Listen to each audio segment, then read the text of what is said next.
So students listen, today's topic is Prashna Nirmanam. Frame WH question in Sanskrit. Frame WH question in Sanskrit. तो प्रश्न निर्माण करते समय हमको क्या क्या जानना है। एक तो किम का टेबल यूजफुल है। किम का टेबल क्या है कि जैसे किम का पुलिंग का टेबल है कह कऊ के कम कऊ कान केन काभ्याम कय कस्मै काभ्याम केभ्य कस्मात् काभ्याम केभ्य कस्य कयो केशाम कस्मिन कयो केशु, ये लर्न होना चाहिए। और स्त्रीलिंग का क्या आता है का के काह काम के का कया काभ्याम काभ्य कस्य काभ्याम काभ्य कस्या काभ्याम काभ्य कस्या कयो कासाम कस्याम कयो कासु। और न्यूटर जेंडर नपुंसक लिंग है किम के कानी केन काभ्याम कय कस्मै काभ्याम केभ्य कस्मात् काभ्याम केभ्य कस्य कयो केशाम कस्मिन कयो केशु।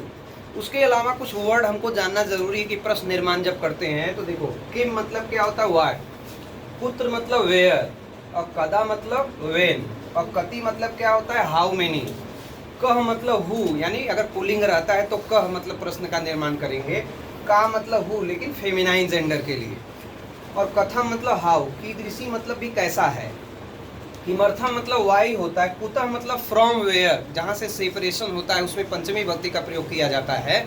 तो आप एग्जाम्पल देखो जरा कि कैसे उसको हम लोग प्रश्न निर्माण कर सकते हैं। रामा पत्रम लिखती, राम पत्र लिखता है, तो हम क्या प्रश्न कर सकते हैं कि राम क्या लिखता है।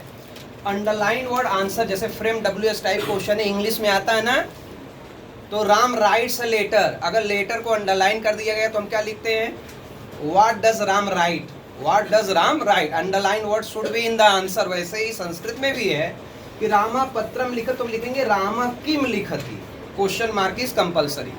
दूसरा देखो रामा पाठम पठती, तो हम लोग देखेंगे अंडरलाइन वर्ड है क्या। अंडरलाइन वर्ड रामा पुल्लिंग का प्रथमा विभक्ति एक वचन है, इसलिए हम किम का टेबल पुल्लिंग का प्रथमा विभक्ति एक वचन यूज करेंगे। तो पुल्लिंग का प्रथमा विभक्ति एक वचन क्या कह कऊ के, यानी कह आएगा, तो क्या हो गया कह पाठम पठती क्वेश्चन मार्क। दूसरा है स विदेशम गच्छति, वह विदेश जा रहा है, तो हम प्रश्न कैसे करेंगे वह कहाँ जा रहा है, तो कहाँ के लिए क्या वर्ड है कुत्र, तो सह कुत्र गच्छति क्वेश्चन मार्क हो गया। फिर आप देखोगे रामा कलमे ने लिखा, राम कलम के द्वारा लिखता है।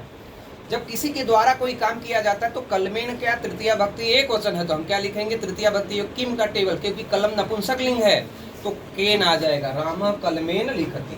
फिर देखोगे श्री गणेशाय नमः, तो श्री गणेशाय जो अंडरलाइन वर्ड है उसकी विभक्ति पहचानो।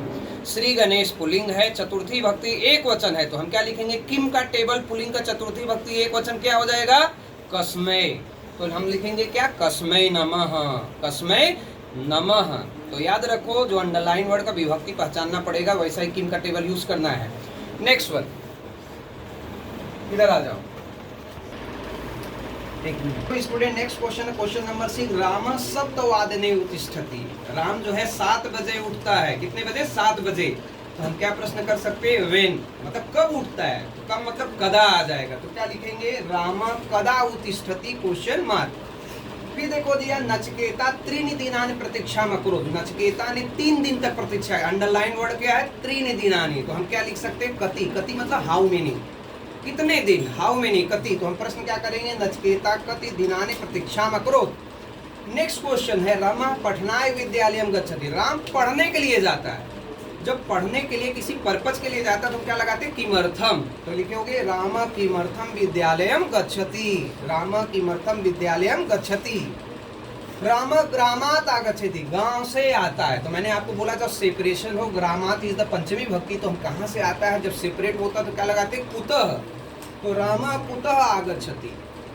नेक्स्ट वन है पर्वतेषु हिमालय उन्नत, पर्वतों में हिमालय, तो अंडरलाइन वर्ड क्या पर्वतेषु, पर्वतेषु आपने पढ़ा उसका मेन रूट क्या होता है पर्वत, पर्वत इज द आकारांत, जस्ट लाइक द देव का आकारांत, जैसे आ गया देवे देवयो देवेशु, तो पर्वते पर्वतयो पर्वतेषु इज द सप्तमी भक्ति बहुवचन है। तो याद रखो अगर अंडरलाइन वर्ड सप्तमी भक्ति बहुवचन है तो हमको प्रश्न भी निर्माण करेंगे तो क्या करेंगे किम का टेबल पुल्लिंग का सप्तमी भक्ति बहुवचन यूज करेंगे, तो क्या हो जाएगा केशु हिमालय उन्नत क्वेश्चन मार्क। इस तरह से हम लोग प्रश्न निर्माण कर सकते हैं।